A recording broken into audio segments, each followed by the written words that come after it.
কিরে ফুটো, কিরে ঢামড়া চোদা ওঠ রে, হাট মারা।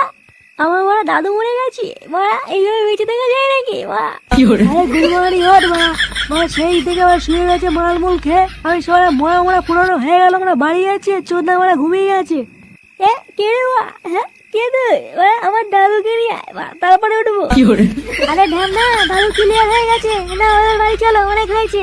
কি বলছি মা, দাদু ক্লিয়ার? মারা দাদু ক্লিয়ার হয়ে গেল? আরে ঢামনা উঠে আয় ভাই, তোকে মারা পরের দিন নয় আবার মাল খাওয়াবো, উঠে আয় উঠে আয়। এইসব পরে হবে মা, আগে বল রাতে কি হচ্ছে, মেনু কি?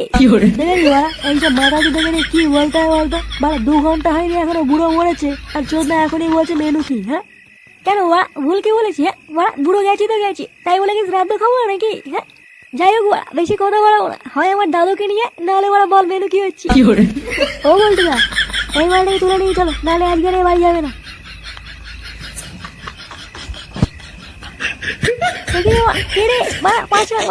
খুচরো পয়সা নেই, 5 নাকি সেটা রাখি দেবো মা। ছাড় মা।